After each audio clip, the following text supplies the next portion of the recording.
नमस्कार शेतकरी मित्रांनो. काय होतं बरेच वेळेस ज्यावेळेस आपण घास करत असतो, घासाची वाढ जास्त होती आणि घास रेलला जातो, अडचण जास्त होती. त्याच्यामुळं आपल्या घासामध्ये बऱ्याच मोठ्या प्रमाणात उंदरं तयार होतात आणि ते उंदरं इतका त्रास देतात की आपल्याला घास मोडण्याशिवाय पर्याय राहत नाही, कारण घासच एवढा पातळ होतो, जे बुडके खाल्ले जातात आणि हळूहळू घास एकदम पातळ होतो आणि आपल्याला मोडावा लागतो. त्यासाठी घासामध्ये उंदरं न होण्यासाठी आपण काय करायचं याच्यावरती चर्चा करणार आहे.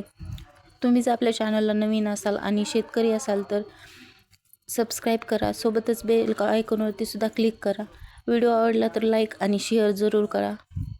आणि तुमच्या रानामध्ये तुम्ही त्या घासातल्या उंदरासाठी कोणता उपाय करता ते कमेंटमध्ये जरूर कळवा.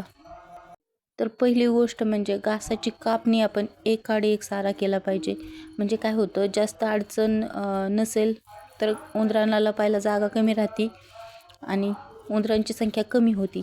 दुसरी एक गोष्ट, आपल्याला एक अशी वनस्पती लावायची घासामध्ये की जेणे उंदरं येण्याचं प्रमाण कमी होतं आणि शेवटला संपून जातं. म्हणजे घासामध्ये उंदरंच येत नाहीत त्या वनस्पतीच्या लागवडीच्या नंतर.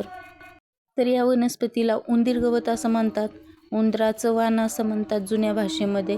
पण याचं फायनली नाव प्रत्येक भागात वेगवेगळं असतं. गवताचं जसं नाव आपण भाग बदलला की बदलतं, ज्याच्या त्याच्या सोयीने लोक बोलले जातात, कारण गवती वनस्पती त्याच्यामुळं.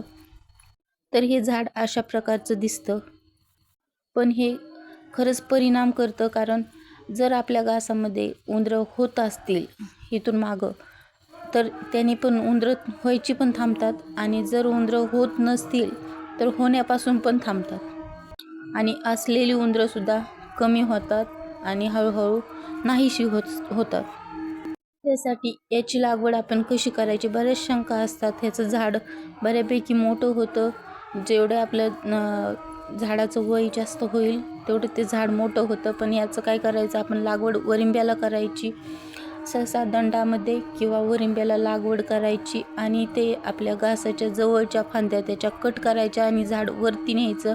सुरुवातीपासून फांद्या नाही फुटून द्यायच्या, म्हणजे एकतर वल सावली आणि झाडाच्या फांद्यांमुळं आपला घास वाढण्याला फरक होऊ शकतो. त्यामुळं त्याला साळीत वरती न्यायचं, म्हणजे खाली डेरेदार नाही होऊन द्यायचं. थोडंसं घासाच्या उंचीच्या पुढं त्याला फांद्या फुटल्या पाहिजे, अशा हिशोबाने आपण या झाडाचा आकार ठेवायचा. सोबतच बरीच लोक त्याच्यासाठी औषध वापरतात उंदरासाठी, पण ते औषध वापरणं साहजिकच आहे. उंदरं जास्त असल्यावर ते औषध वापरावं पण लागतं, पण त्यासाठी काळजी घेतली पाहिजे.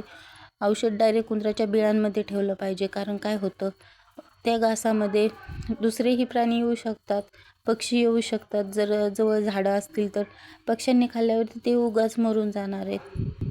बरेच वेळेस काय होतं, घराच्या जवळ आसपास बरेच लोकांचा घास असतो. रानची वस्ती असल्यावरती घराच्या जवळच घास केला जातो आणि आपली पाळीव प्राणी पण काय असतात, त्यांनी खाल्ल्यावर सुद्धा त्यांना इजा होऊ शकते. म्हणून जर आपण त्या घासातल्या उंदरांसाठी औषध म्हणून जर केमिकल औषध वापरत असाल, मेडिकलमधलं असो किंवा इतर कुठलंही, तर त्याची व्यवस्थित काळजी घेतली पाहिजे. या तिन्हीमधल्या कुठल्याही 2 गोष्टी केल्या तरी आपल्या घासाला उंदरं होण्यापासून खूप मोठा फरक पडतो आणि उंदरापासून घासाचं रक्षणसुद्धा चांगल्या पद्धतीने होतं. आजचा व्हिडिओ इथपर्यंतच होता. सोबतच व्हिडिओ शेवटपर्यंत बघितल्याबद्दल धन्यवाद. भेटूया पुढच्या अशाच एखाद्या नवीन आणि माहितीपूर्ण व्हिडिओमध्ये. तोपर्यंत आपल्या चॅनलवरचे पाठीमागचे व्हिडिओ बघा आणि उत्तम पद्धतीने शेती किंवा गाई व्यवसाय, शेळीपालन याच्याबद्दलची माहिती जाणून घ्या. आणि जर तुम्हाला याच्यापेक्षा वेगळी माहिती असेल तर ते सुद्धा कमेंटमध्ये जरूर कळवा. धन्यवाद.